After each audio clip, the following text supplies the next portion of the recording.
இல்லாமல் வனராஜ் அவர்கள் சிறப்பாக வரவேற்பை சொல்வதை விட நானும் கொள்கை உறவுக்காரன் என்ற முறையில உங்கள் அனைவரையும் வருக வருக வருக என்று இந்த மனவிழாவுக்குரிய முறையிலே வரவேற்கிறேன். இந்த மண்ணுக்கும் உரியவன், கொள்கைக்கும் உரியவன். எல்லாவற்றை விட எங்களுடைய பகுத்தறிவு செல்வம் நம்முடைய புனிதர் அவர்கள் அவருடைய மனவிழாவிலே கலந்து கொள்ள வேண்டும் என்பதை அவர்கள் வழக்கறிஞராக இருந்த நிலையில மட்டுமல்ல, உச்ச நீதிமன்றத்தில் உச்சத்தை தொடரக்கூடிய அளவிற்கு இருக்கக்கூடிய பெருமை மிகுந்த எங்களுடைய தோழர்கள் நினைக்கிறோம். சரியானவரை தேர்ந்தெடுத்திருக்கிறார். அதுதான் ரொம்ப மிக முக்கியம். அதோட நம்முடைய அழகா சொன்னார், மிக தெளிவாக நம்முடைய அமைச்சர் அவர்கள் சொன்னார். அமைச்சர் இது இவ்வளவு அந்த பெரியாரவர்களை பற்றி யாரெவரோ சொல்வதை பற்றி எல்லாம் கூட அமைச்சர் ரொம்ப சோகத்தோடு கண்டனத்தோடு சொன்னார். நாம எப்பவுமே பகுத்தறி உள்ளவர்களுக்கு பதில் சொல்லுகின்ற இயக்கம், மற்றவர்களுக்கு பதில் சொல்வதில்லை. அது மட்டும் இல்ல, பைத்தியம் பிடிக்காதவர்களுக்காகத்தான் பேசணும். நம்ம பைத்தியம் பிடித்தவர்களுக்கெல்லாம் அதுக்கு பதில் அல்ல. பைத்தியம் பிடித்தவர்களுக்கெல்லாம் வேண்டியது சிகிச்சையை தவிர பதில் அல்ல. ஆகவேதான் சிகிச்சை கட்டணும். ஒருத்தர் என்ன கேட்டார், ஒருத்தர் குறிப்பிட்ட பேரை சொல்லி அவரை சொல்றாரு, அடுத்தது இன்னொருத்தர் பேரை சொல்லி அவரை ஆதரிக்கிறார். ஏன் ஒரே ஒரு பைத்தியம் தான் இருக்கணும் அவசியம்? பைத்தியக்கார படைக்கு போனா, மனநல மருத்துவக்கு போனா மிகப்பெரிய அளவு. ஆகவே நம்முடைய நாட்டில் பல கல்லூரிகளை விட்டு விட்டார்கள். அது இவருடைய காலத்திலே திராவிட மாடல் ஆட்சியில் அது பாட்டு பெருகிட்டே வருது. அதனாலதான் எல்லாம் இருக்கக்கூடாதுங்கிறதா புதுசு புதுசா சட்ட திருத்தங்கள் வருது. நிதி கொடுக்கறதுக்காக வந்தவர்லாம் இப்ப முழுக்க முழுக்க நிதி கொடுக்கறது எப்படி ஆட்சிக்கு வந்தார்களோ அது மாதிரி நிதி கொடுக்க வந்தவர்கள் ஆட்சிக்கு வர வேண்டும் என்று சொல்லக்கூடிய அளவிற்கு வரக்கூடிய அந்த சூழ்நிலையெல்லாம் வந்திருக்கிறது. காரணம் என்னன்னா, மிகப்பெரிய அளவுக்கு ஒரு பெரிய தத்துவம், அந்த தத்துவம் தான் இங்க மனவிழாவிற்கு வரக்கூடிய அளவுக்கு. இதுல ரொம்ப பாராட்டப்பட வேண்டியது என்னன்னா, வனராஜ் அவர்களை விட, இந்த குடும்பத்தை விட அருமையாக மணமகளாக இருக்கக்கூடிய நவீனா அவர்களுடைய பெற்றோர் ரைமண்ட் ராவ் அவர்களையும் அவர் குடும்பத்தையும் பாராட்டுகிறேன். அதுதான் ரொம்ப மிக முக்கியம். ஏன்னா இந்த கொள்கையில் அவர் இருக்க நம்முடைய வரராஜ் அவர்கள் ஐயா வரதுக்கு முன்னாடி நம்முடைய இந்த நன்றிக்குரியவர்கிட்ட அமைச்சருக்கு நன்றி சொன்னார். எனக்கு ரொம்ப மகிழ்ச்சியா இருக்கு. அவர் இல்லைன்னா நான் இந்த பதவிக்கு இந்த பொறுப்புக்கு வந்திருக்க மாட்டேன் என்று சொன்னார். அந்த நன்றி உணர்ச்சி தான் மனிதர்களை அடையாளம் காட்டக்கூடிய திருவள்ளுவர் கூறிய மிகப்பெரிய அளவுக்கு தந்தை பெரியார் சொன்னது. நன்றி என்பது ஐயா சொன்னார். பெரியாருடைய கருத்து எவ்வளவு உயர்ந்த கருத்து.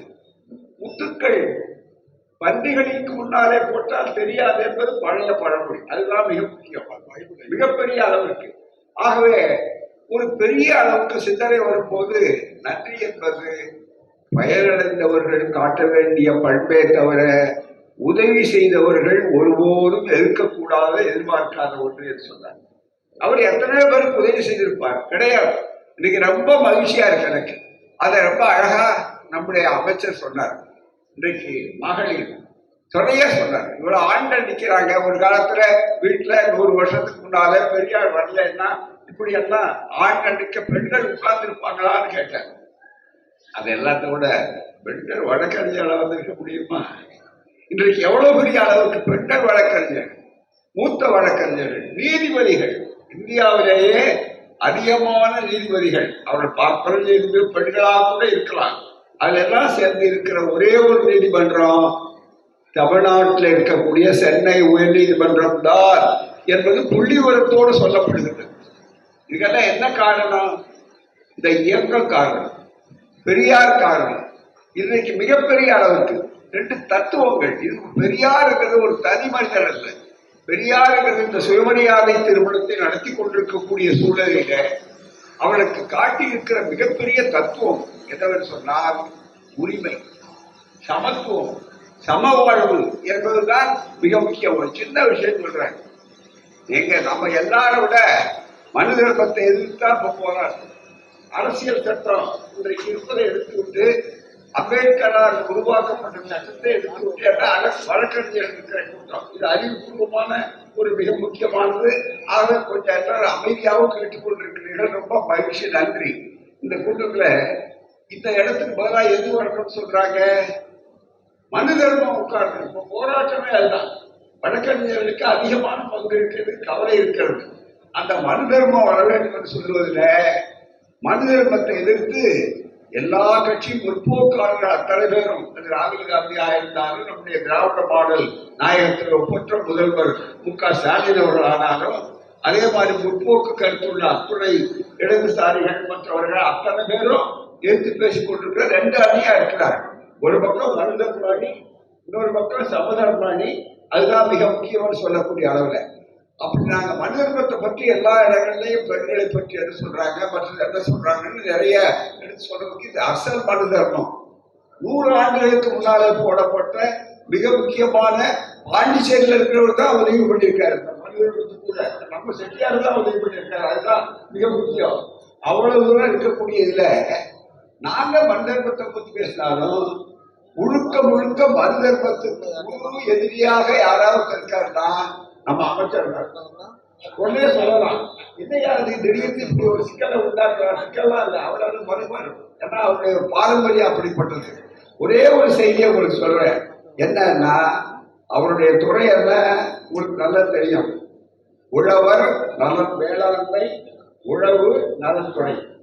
நம்முடைய முதல்வருக்கு யாரை எதை பார்த்து எதை ஒப்படைக்க, இதனால் ஒப்படைத்தால் அவருக்கு உலகில் சொல்லக்கூடிய அதெல்லாம் இன்னைக்கு உலக நாடுகளை போய் பார்க்கிறார். ஆஸ்திரேலியாவுக்கு போறார், மற்ற நாடுகளுக்கு போறார். அங்க இருக்கிற அற்புதமெல்லாம் கொண்டு வச்சிருக்காரு. ஒரு காலத்துல சிங்கப்பூர்ல போய் வாட்டர் டான்ஸ் ரொம்ப ஆச்சரியமா பார்த்தோம். இப்போ அதெல்லாம் எங்க இருக்குன்னா அண்ணா சாலைக்கு பக்கத்திலேயே கொண்டு வந்தார். அந்த பெருமை எங்கள் அமைச்சரை சாரும், எங்கள் ஊருக்காரர் அமைச்சரை சாரும், எங்கள் முதல்வரை சாரும், திராவிட மாடல் சொல்லக்கூடிய அளவுக்கு வந்திருக்கிறாருன்னா அவருக்கு அதனாலதான் பார்த்து வேளாண்மை சொல் கொடுத்தார்.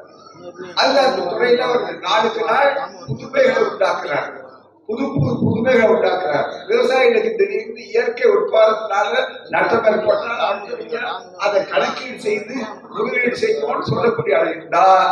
மனு தர்மத்துல யார ரொம்ப அதிகமா கண்டிக்கிறார்கள் ஒன்னே ஒண்ணு, 10வது அத்தியாயம். இதுல 84வது ஸ்லோகம். ஏன்னா வழக்கறிஞர்கள் ஆதாரம் காட்டிலாம் பேசுவாங்க. உங்களுக்கு சைட்டேஷன் அதுதான் மிக முக்கியம். அது மாதிரி சைட்டேஷனுக்கு ரொம்ப மிக முக்கியம். இது ஒரு நீதிமன்றம் மாதிரி மக்கள் மன்றம் ரொம்ப மிக முக்கியமானது. ஆக வரும்போது இதுல 84வது ஸ்லோகம் மனு தர்மத்துல 10வது அத்தியாயம் பக்கம் 295. இதுல 84ல சொல்றார் அன்பு. சிலர் பயிரிடுதலை நல்ல தொழில் என்று நினைக்கிறார்கள். அந்த பிழைப்பு பெரியோர்களால் நிந்திக்கப்பட்டது. மோசமான தொழில் இருக்குன்னா பயிர் தொழில், அது பெரியோர்களால் நிந்திக்கப்பட்டது. ஏனென்றால் இரும்பை முகத்திலே உடைய கலப்பையும் மண்வெட்டியும் பூமியையும் பூமியில் உண்டான பல பல ஜந்துக்களையும் வெட்டுகிறதா. இதாக முதலாவது எதிரி யாருன்னா மனுக்கு யார் எதிரின்னா நம்ம அமைச்சர் தான். அவருடைய இலாக்காரம் விவசாயிகள் தான் இந்த நாட்டில் மிக முக்கியமா இருக்கக்கூடிய அளவுல இன்றைக்கு எல்லாம் இருக்காங்க. அது மட்டும் இல்ல, ரொம்ப நாளைக்கு முன்னால இந்த மனு எழுதுறதுக்கு முன்னாலே இரும்பு இருந்திருக்கு. அந்த இரும்பு தான் தமிழ்நாட்டில் சொல்லக்கூடிய கரும்பிலும் இனிய நம்முடைய முதல்வர் நேற்று ஆராய்ச்சியோடு எடுத்து சொல்லியிருக்காரு. இரும்பு இங்க நிறைய வந்திருக்கு. அதனால வரலாறு இனிமே எழுதப்படணும்னா தமிழ்நாட்டிலிருந்துதான் வரலாறு எழுதப்பட வேண்டும். திராவிட வரலாறு சொல்லக்கூடிய அளவுக்கு இந்த வாய்ப்புகள் இருக்கின்றன. இது மாதிரி ஏராளமாக சொல்லலாம். அப்படிப்பட்ட ஒரு அருமையான சூழல்ல 2 பேர் இங்கே சிறப்பாக இங்கே வைத்திருக்கிறார்கள். இது ஒரு மிகப்பெரிய அளவுக்கு சமத்துவத்தை உருவாக்கும். தாய்மார்கள் சகோதரிகள் எல்லாம் நினைச்சு பார்க்கணும். அருமையா சொன்னார், அமைச்சர் சொன்னார், நம்முடைய புகழேந்தி அவர்கள் சொன்னார்கள், சந்திரசேகர் சொன்னார்கள், அதை விட அருள்மொழி அவர்கள் சொன்னார்கள். கணக்கு பெண்கள் சொன்னார், பெரியார் இந்த கணக்கு வருமா அப்படின்னு. நண்பர்களே, கணக்கிலேயே இந்த மனு தர்மத்தினுடைய விளைவு என்ன ஆயிடுச்சு சொல்லும் போது நம்ம ஊர்ல ஒரு 100 வருஷத்துக்கு முன்னால பெண்களை பார்த்து சொல்லுவாங்க. கணக்கு பார்க்கணும்னு நம்ம தாய்ப்பாளர் பாட்டியை பத்தி சொன்னாங்க, அருள்மொழி கூறாம. அப்படி கணக்கு பார்க்கணும்னா எவ்வளவு ரூபாய், எவ்வளவு கட்டுறது, எவ்வளவு எடுத்து வைக்கிறது அப்படின்னா கூறு கட்டுவாங்க. உங்களுக்கு தெரியும், வந்திருக்கிறவர்களுக்கு இளைஞர்களுக்கு ஒருவேளை தெரியாது, ஏன்னா அடுத்த தலைமுறைக்கு தான் தெரியும். வயதானவர்களுக்கு கூறு கட்டுவாங்க, கிராமத்திலே உண்டு கூறு கட்டுவாங்க. உடனே கோபம் வந்தா ஆள் எண்ணி பார்த்தாங்க. பால் கணக்கு செவத்துல பூரா கோடு கோடா இருக்கும். பால் கணக்கு எருவாவிட்ட அது ஒண்ணு போட்டு தட்டி தட்டி வச்சிருப்பாங்க எத்தனை என்ன. உடனே கணவருக்கு கோபம் வரும். கோபத்தோட என்ன சொல்ல, என்ன என்னடா பாக்குறதுக்கு சீக்கிர கணக்கு சொல்ல முடியலையா பையனை கேட்பாரு. என்ன பொம்பளை கணக்கு சொல்ற, பொம்பளை கணக்குலயே பொம்பளை கணக்கை கண்டுபிடிச்சவன் நம்மால் தான் உலகத்துல வேற என்ன மனிதர்ணும். மிக முக்கியமா பெண்களை மிகப்பெரிய அளவுக்கு எதை கொடுத்தாலும் அறிவை கொடுக்கலாம். சூத்திரர்களுக்கு கீழே வந்தார். இன்றைக்கு இது பெருமை அடைகிறோம். உடனே நண்பர்களே, இந்த பெருமை இவ்வளவு வழக்கறிஞர்கள் சொன்னார்கள், அலுவலி சொன்னார்கள், நம்முடைய நண்பர்கள் சொன்னார்கள். உங்களுக்கு சொல்லுகிற வேற பழைய காலத்துக்கு போக வேண்டாம். இந்த அரங்கம் நிறைய பேர் இருக்கிறார்கள். இந்த ஊர்க்காரன் தான், இந்த மண்ணுக்குரியவன். இங்கே வழக்கறிஞராக தொழில் பண்ணணும்னு வந்தோம். படிச்சு முடிச்சிட்டோம். ஐயாட்ட போய் படம் சொல்லிட்டோம். பெரியார்ட்ட சொல்லிட்டு நான் சென்னை அண்ணாமலை பல்கலைக்கழகத்திலேயே எனக்கு பொருளாதாரத்துல அந்த பொருளாதாரத்துறையில எனக்கு நல்ல பணி கொடுத்தாங்க. விரிவுரையாளர் பணியெல்லாம் இருந்து வந்து நான் முதல் ஆண்டு எனக்கு சொல்லிக் கொடுத்த ஆசிரியர்களோட நான் பக்கத்தில் உட்கார்ந்தேன். அடுத்த ஆண்டு நானே அந்த ஆசிரியர் குழுவோட உட்காரக்கூடிய அளவுக்கு வாய்ப்பு வந்து அன்றாடம் சட்டம் படிக்கணும்னு போனோம். சட்டத்தை படிச்சு முடிச்சோம். முடிச்ச உடனே இங்க வரணும். வந்தா பயிற்சிக்கு எங்க போறோம். அப்பெல்லாம் அப்ரண்டிஸ் உண்டு, இப்போ இருக்காது தெரியல. அதாவது பயிற்சி ஒருவேளை பண்ணணும் கூடாம கடலூருக்கு வந்தோம். கடலூருக்கு வந்தா நண்பர்களே நிதானம், வேற வெளியூர் உதாரணம், பழைய உதாரணம், புத்தகங்கள் உதாரணம் எல்லாம் சொல்ல வேண்டிய அவசியம் இல்லை. எங்க பிள்ளைகள் எனக்கு பெருமையா இருக்கு. இன்னைக்கு அவர் வனராஜ் அவர்கள் அங்க சிறப்பு வழக்கறிஞர், அவருடைய பிள்ளை உச்ச நீதிமன்றத்திலே வழக்கறிஞர், அவருடைய மருமகள் உயர் நீதிமன்றத்திலே வழக்கறிஞர். இதெல்லாம் பெரியார் இல்லைன்னா, இந்த இயக்கம் இல்லைன்னா, திராவிடர் இயக்கம் இல்லைன்னா நினைச்சு பார்க்க முடியாது. மிக முக்கியமா நாங்க இங்க வந்தோம். எங்க போறது, யார்கிட்ட போறது, சுலபமா எங்களை பார்த்து அடையாளம் தெரியும் கூறாம. அது யார்கிட்ட போய் எந்த அலுவலகத்துக்கு எந்த யாரோட முடியாது என்று சொல்லக்கூடிய இளைஞர்கள் என்று பயிற்சி எடுக்கிறதுக்கு பார்க்கறதுக்கு இடம்ல. ஒரே ஒரு அலுவலகம் தான் அப்ப இருந்தது. எப்ப 50 ஆண்டுகளுக்கு முன்னால 60 ஆண்டுகளுக்கு ஒரே ஒரு அலுவலகம் தான் புதுப்பாளையம் இந்த தெருவில் இருந்தது. பார்த்த சாரதி நாயுடு. நாயுடுங்கிறத நான் உங்களுக்கு புரியறதுக்காக சொல்றேன். பார்த்த சாரதி நாயுடு அவர் தான் பப்ளிக் ப்ராசிக்யூட்டரா பின்னால வந்தார். நான் ஜாயின் பண்ணவே பப்ளிக் ப்ராசிக்யூட்டர் ஆஃபீஸ் தான். மிக முக்கியமா 1.5 வருஷம் 2 வருஷம் இங்க இருந்தான்.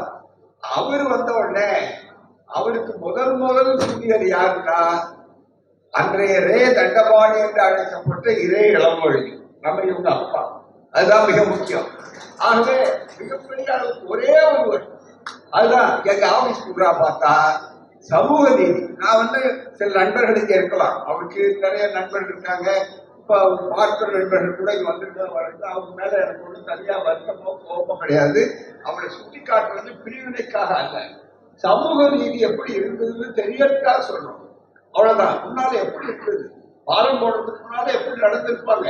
மிக முக்கியமா பழைய பாலம், இப்போ புதிய கடில பாலம், இந்த ரெண்டையும் நம்ம ஒப்பிட்டு பார்த்தாதான் பழைய பாலம் எவ்வளவு மோசம், புதிய பாலம் எவ்வளவு சிறப்பு என்று சொல்லக்கூடிய அளவுக்கு இருக்கும். ஆகவே அந்த வாய்ப்புகள் இருக்கு பாருங்க. அப்ப வந்தா ஒரே ஒரு அலுவலகத்துல தான் 12 பேர் 14 பேர் கடகட நாங்க எல்லாரும் வந்தோம். கூறாம எங்களை பிரிச்சு கொடுப்பாரு மிகப்பெரிய அளவுக்கு.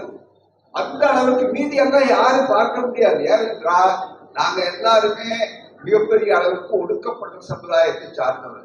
உயர் ஜாதிக்காரர்கள் கிடையாது. ஒரு காலத்துல அந்த தெரு பூரா அப்படித்தான் இருந்தது. கூறாம இந்த ஒரே ஒரு போர்டு மட்டும் தான் பார்சாரதி. அவர்களும் நாயுடு போட மாட்டார், பார்சாரதின்னு போடுவார். அந்த அலுவலகத்துல தான் இருக்கும் மிக முக்கியமா. அதனால எனக்கு வந்து வனராஜ் அவர்கள் திருமணத்துக்கு வரலன்னு அவர் வருத்தப்பட்டார். பரவாயில்ல, இன்னைக்கு அவர் மகன் திருமணத்தை நடத்தி வைக்கிறேன்னா எங்க பிள்ளைகள் திருமணத்தை நடத்தி வைக்கிறோங்கிற உரிமையோடு உணர்வோடு இங்க நடத்தி வைக்கக்கூடிய அளவுக்கு வந்திருக்கிறோம். மிகப்பெரிய அளவுக்கு அந்த வந்தா நான் முதல்ல ஜாயின் பண்ணது பப்ளிக் ப்ராசிக்யூட்டர் ஆஃபீஸ் தான் மிக முக்கியமாக. ஆக இப்படி எல்லாரும் நாங்க கலகலப்பா இருப்போம். மிக முக்கியமா இன்றைக்கு நினைச்சு பார்க்கக்கூடிய உச்ச நீதிமன்றம் அப்படின்னு சொன்னா நம்ம பிள்ளைகள் வந்தாங்க. எல்லாவற்றை விட பழம், அதாவது காய்த்தது கனித்தது என்பதை விட அது பழத்திலிருந்து விழுந்து பழம் பால்ல விழுந்தது, பால் நடுவில் வாயில விழுந்ததுன்னு சொல்லக்கூடிய அளவிற்கு எங்கள் புனிதர் அவர்கள் குற்றாலத்துல பயிற்சி முகாமுக்கு வந்த ஒரு கொள்கையை தெரிந்து கொள்ளக்கூடிய சிறந்த பகுத்தறிவார். அதுக்கு என்ன அடையாளம்னா ஒரு பெரிய வாய்ப்பு. வழக்கறிஞர் நண்பர்கள்லாம் இங்க இருக்கீங்க, ரொம்ப நன்றி, வரவேற்பு. நான் சொல்றதுக்கு என்ன காரணம்னா, காலையில இந்த திருமணத்தை வச்சிருந்தா இவ்வளவு நேரம் உட்கார்ந்து இருக்க மாட்டீங்க. முதல்ல இதுவே பெரிய புரட்சி. மாலையில நடக்கிறோம். மாலை நடத்துறதுன்னா தமிழ்நாட்டுல மாலை காலையில இருந்தோடனே கோட்டு போடணும், காலையில் ஒரு கோட்டு இருக்கு, எனக்கு முதல்ல வந்திருக்கு, ஆகவே அங்க போகணும் அப்படின்னு சொல்லி கொண்டிருப்பாரு. இன்றைக்கு அப்படி அல்ல, ரொம்ப வசதியா உட்கார்ந்து ஒரு திட்டமிட்டுதான் செஞ்சிருக்காரு. உட்கார்ந்து பேசுறது கொஞ்ச நேரம் கேட்கட்டும், ஏன்னா இது கேட்க முடியாத ஒரு பெரிய வாய்ப்பு என்று சொல்லக்கூடிய அளவிலே வந்திருக்கிறார்கள். எல்லா துறையிலும் ஒரு புதுமையை உண்டாக்கி இருக்கிறார்.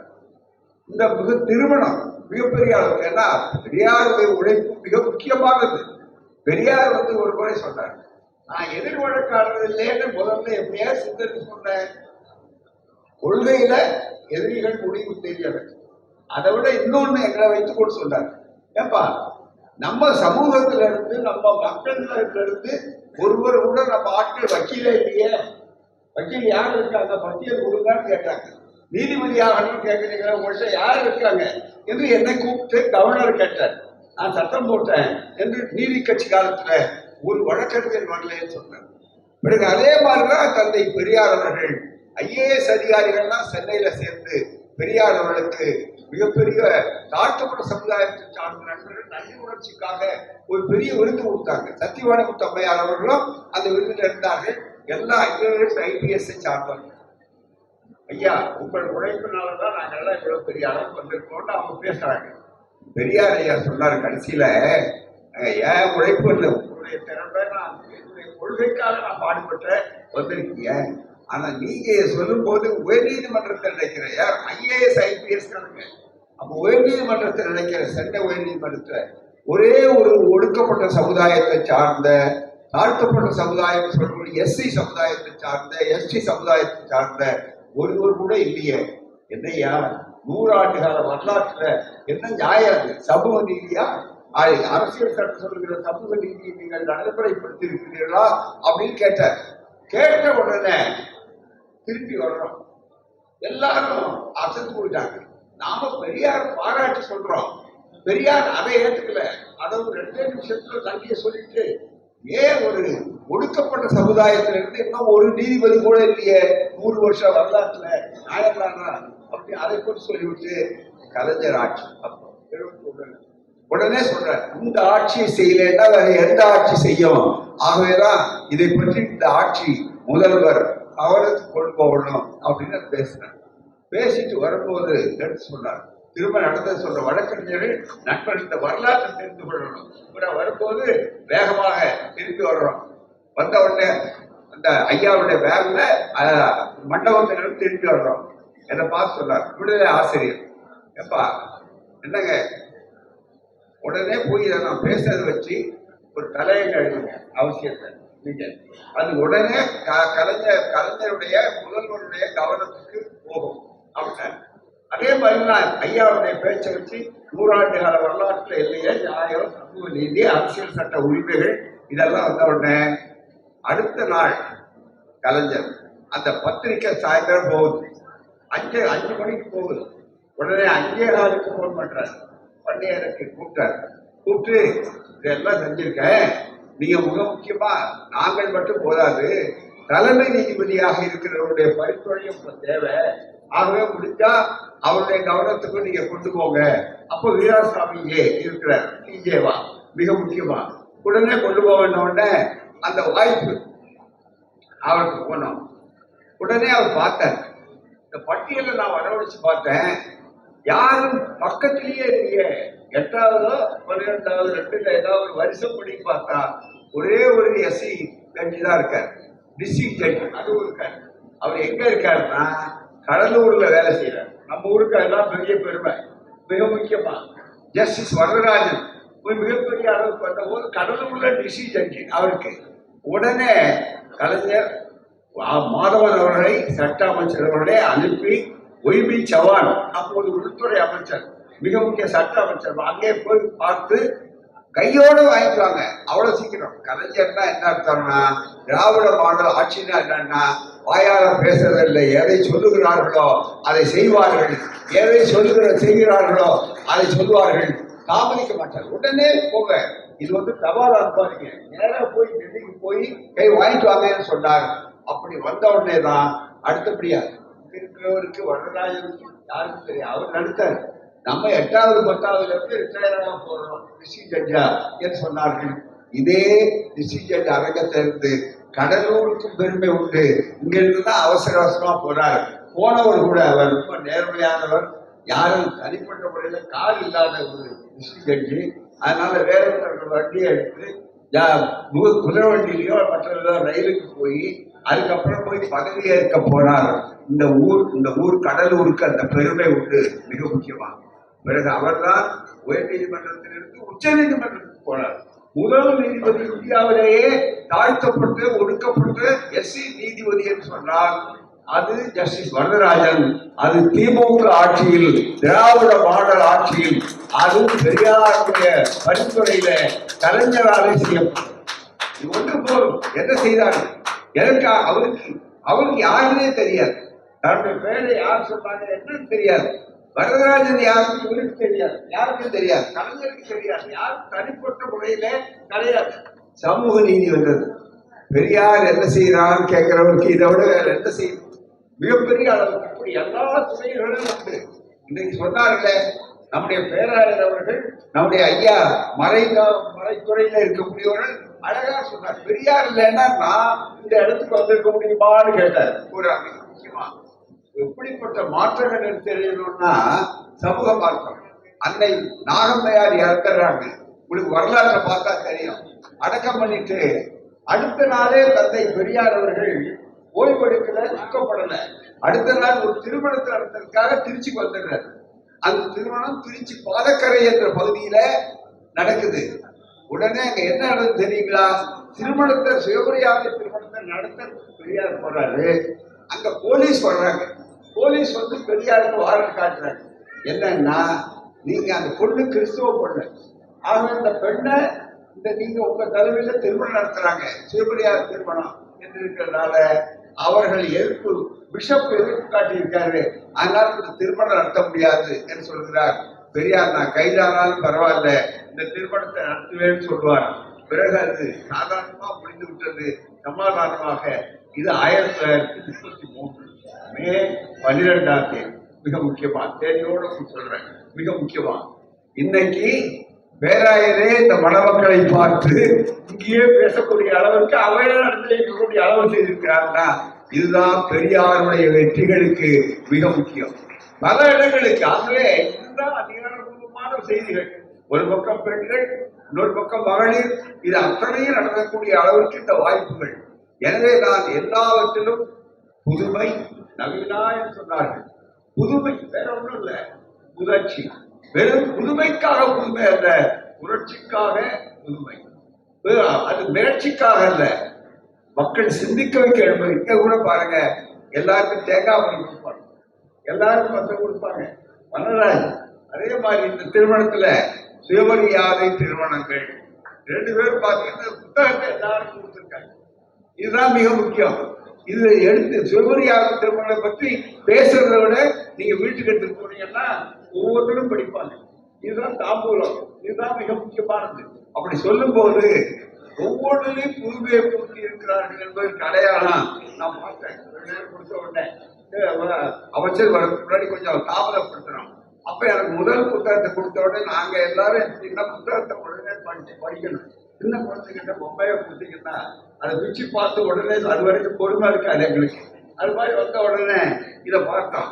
இதெல்லாம் வரதராஜ், சித்ரா, வழக்கறிஞர், ஆசிரியர் எல்லாத்தையும் போட்டுட்டு இங்க சொல்ற மிக முக்கியமா என்னன்னா சீர்திருத்த திருமணம் என்ன வேணும்னு சொல்லிவிட்டு இங்க நான் போட்டேன். இது என்ன போட்டிருக்காரு மேல, நூல் சுயமரியாதை திருமணங்கள், ஆசிரியர் முத்தமிழறிஞர் கலைஞர் கருணாநிதி, பதிப்பு 24/1 புனிதன் நவீனா மணவிழா வெளியீடு நூல் பதிப்பு வளராய்.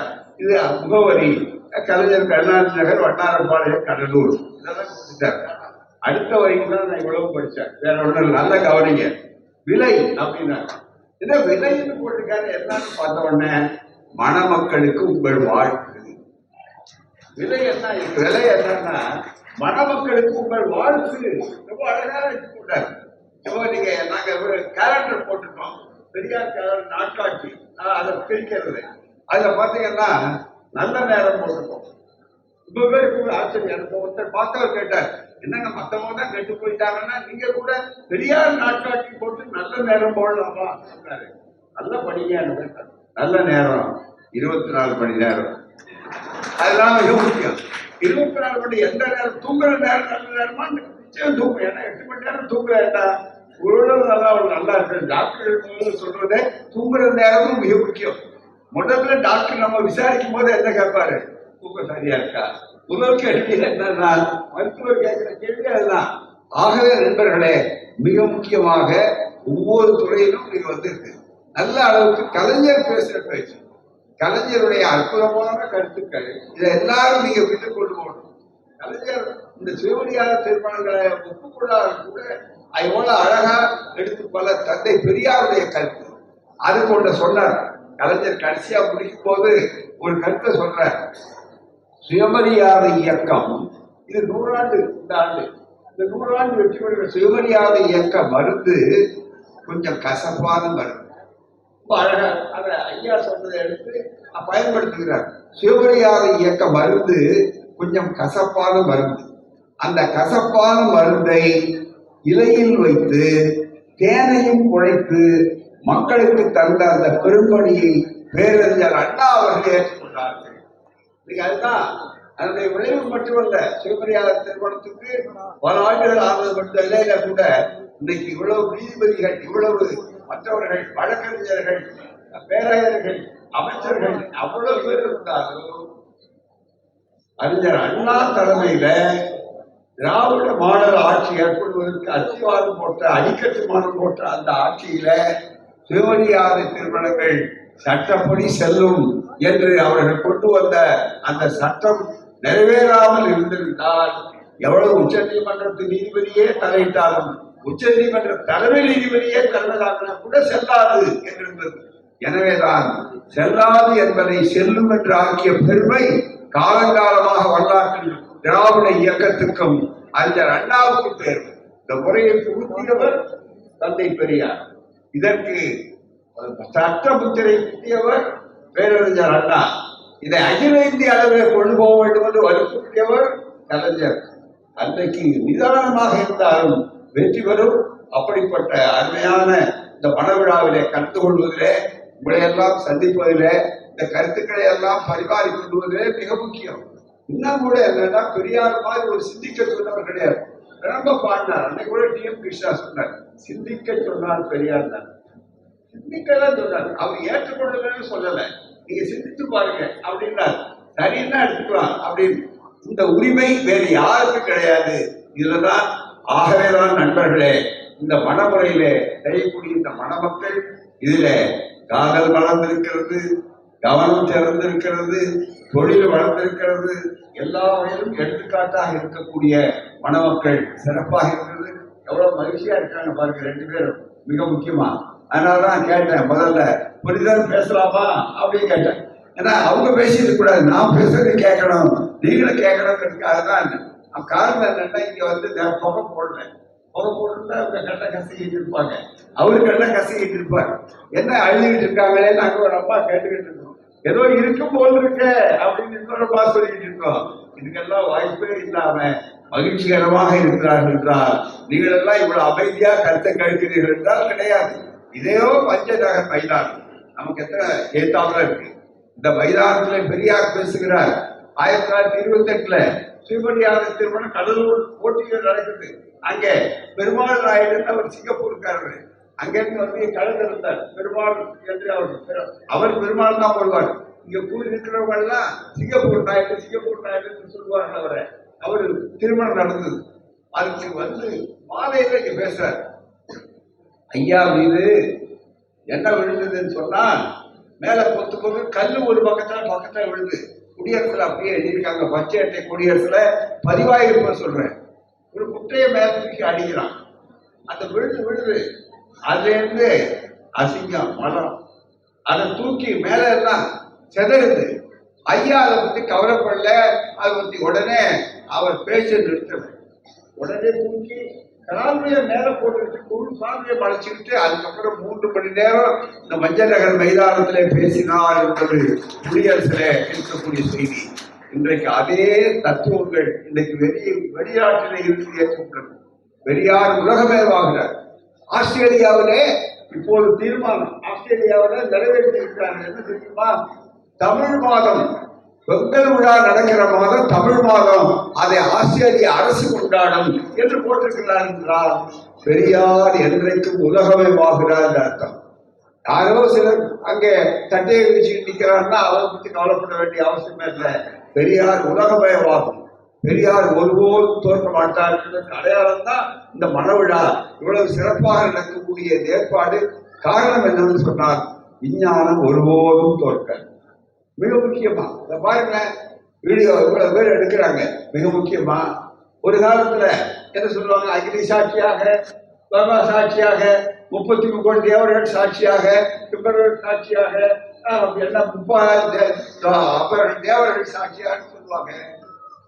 ஆனா கோர்ட்டுன்னு வந்துருச்சுனாக்கா வழக்கறிஞர்கள் அந்த வழக்கு நடத்துறவங்க இருக்கீங்க, அங்க வந்தா இந்த 33 கோடியில ஒரே ஒரு ஆளு சம்மன் அனுப்ப முடியுமா? வருவாரா? இல்ல அக்னி சாட்சியாக சொல்றான். அக்னிக்கு சாட்சியாக கொடுக்கணும்னா அக்னிக்கு சாட்சிக்கு கூட முடியுமா? கூப்பிட்டா கோர்த்து வச்சுக்குமா? உடனே ஃபயர் சர்வீஸ்க்கு சேர்ந்துக்கா வர வேண்டாமா? இதற்கெல்லாம் இந்த வேலையே கிடையாது. வீடியோ சாட்சியாக, வீடியோ சாட்சியாக செல்லும் சுப்ரீம் கோர்ட் தீர்ப்பு, அதுதான் மிக முக்கியம். ஆகவே எவ்வளவு பெரிய மாறுதல். எனவே யாரும் மாறுதலை மறுக்க முடியாது. அதே போலத்தான் பெரியாருடைய சிந்தனைகள், சுயமரியாதை இயக்கத்தினுடைய கருத்துக்களை யாராலும் மறைத்து விட முடியாது, மறுத்து விட முடியாது, மறந்து விட முடியாது. அதனால்தான் இந்த கொள்கைகள் ஆயிரங்காலத்து பயிர். திராவிட இயக்கத்தை எந்த கொம்பனாலும் அழித்து விட முடியாது என்பது எப்படிப்பட்ட மிக முக்கியமான உண்மையோ அந்த வாய்ப்புகளை விட்டுத்தான் இன்றைக்கும் இந்த நிலை. எப்படி வெற்றி பெறுவோம் சொல்லுவதற்கு சும்மா எளிமையா சொல்றோம். விஞ்ஞானத்தை ஒருபோதும் தோற்கடிக்க முடியாது. விஞ்ஞானம் அது ஒரு தோற்று போகாது. விஞ்ஞானம் வளர்ந்துகிட்டே இருக்கும். அதுதான் மிக முக்கியம். ரொம்ப நாளைக்கு முன்னால இது வெறும் ஒலிபெருக்கிதான். நாங்கெல்லாம் போய் எங்களுக்கெல்லாம் 2வது 3வது இடத்துல இருக்க பேச்சாளர்கள். முதல்ல ஐயா அண்ணா வந்த உடனே 50 வருஷத்துக்கு முன்னால ஒரு நோட்டீஸ் போடுவாங்க. அதுல கீழே என்ன போட்டுருவாங்கன்னா, சின்ன இளைஞர்களுக்கு தெரியணும், கீழே ஒலிபெருக்கி உண்டு, ஒலிபெருக்கி உண்டு நோட்டீஸா போடுவாங்க. ஏன்னா அது அதிசயம். இன்னைக்கு போய் யாராவது ஒலிபெருக்கி உண்டுன்னு போட்டா நீங்க எவ்வளவு கேள்விப்படுவீர்கள். காரணம் என்ன? அந்த ஒலிபெருக்கி இப்போ அது வெறும் ஆடியோ. அதை அடுத்தது ஏன் பணமாவே இருந்தா நல்லா இருக்குன்னு அடுத்து சிந்திச்சா அந்த சிந்தனையுடைய விளைவு வீடியோ. இதுதான் மிக முக்கியம். இதை யார் கண்டுபிடிச்சது? என்ன சத்ய சாய் பாபா கையெழுத்துக்கிறோன்னே புத்துன்னு கீழே விழுந்த விஷயமா? இல்ல வேற யாராவது முடிவுக்கு வந்தார்களா? இதுதான் சனாதனத்தினால உருவானதா? நல்லா நினைத்து பார்க்கணும். அறிவு அறிவு அறிவு, அவ்வளவுதான். அறிவுக்கு எல்லை கிடையாது, எல்லை கோடு கட்டாதே பெரியார் சொன்னார். புரட்சி கவிஞர் சொன்னார். அப்படியே புதுச்சேரியிலே புரட்சியை உருவாக்கிய அந்த புதுச்சேரி கவிஞர் சொன்னார், அறிவை விரிவு செய், அகண்டமாக்கும், விசால பார்வையால் விழுங்கு உலகத்தை. இந்த விசால பார்வை உலகம் பார்வை, மனித பார்வை. எனவே ஜாதி இல்லை, மதம் இல்லை, எல்லாம் தாண்டி. ஆனா அதே நேரத்துல நாங்கள் அது இல்லைன்னு சொன்னாலும் மதவாதிகளை கண்டு நாங்கள் அவர்களை அச்சப்படுத்துவதில்லை. அவருடைய கருத்தை நாங்கள் மதிக்கிறோம். அவருடைய கருத்து அவர் வாழ்த்துகிறார், அவர் எழுதுகிறார், அவர் நம்புகிறார். ஆனா எங்களுக்கு அதை பற்றி கவலை இல்லை. பெரியார் நீங்க நினைக்கிறார் என்ன செஞ்சாங்க, இந்த கடவுள் இல்லைன்னு சொல்றாரு பாருங்க, அது ஒண்ணுதாங்க அப்படின்னு சில பேர் சொல்லுவாங்க. ஐயாட்ட ஒரு கேள்வி கேட்டதை உங்களுக்கு நினைவூட்டுறாரு. ஒரு புதுசா இயக்கத்தை சேர்த்த ஒரு கேள்வி கேட்டார். போய் என்னங்க கடவுள் இல்லைன்னு சொல்றோம்? ஆமான்னு சொல்றோம். சரி, வந்துட்டாருன்னா என்னங்க பண்றது? அவருக்கு சந்தேகம். புதுசா வந்துடுறாரு, திடீர்னு வந்துட்டாருன்னா என்ன பண்றது? வந்துட்டாருன்னா என்ன செய்யுதுன்னு கேட்டா எங்களை மாதிரி ஆளுங்க என்ன சொல்றியோ இல்லாத ஆள் எப்படி அவர் என்னையா கேள்வி கேட்கறீங்க கோவப்படும். பெரியார்கிட்ட போய் அதை சொல்லல. பெரியார் ஒரே வார்த்தை சொன்னார், பஞ்சாயத்தா இருக்குன்னு சொல்லிட்டு போவோம், நமக்கு என்ன நஷ்டம், பஞ்சாயத்தா இருக்குன்னு சொல்லுவோம், வரலையா ரொம்ப கவலையா இருக்கு சொன்னார். ஆகவேதான் அறிவு, ஆற்றல், ஆளுமை, திறமை, பொதுமை, சமத்துவம் இந்த அத்தனை அடைந்ததுதான். ஆண் பெண் பேதமோ, உயர் ஜாதி கீழ் ஜாதி என்ற பேதமோ, வசதி படைத்தவன் வசதி குறைந்தவன் என்ற பேதமோ இல்லாமல் அனைவருக்கும் அனைத்தும் என்பதுதான் திராவிட மாடல். அனைவருக்கும் அனைத்தும், எல்லாருக்கும் எல்லாம் இருப்பதை இடம் நோக்கி நடக்கட்டும் என்பதுதான் இந்த தத்துவம்.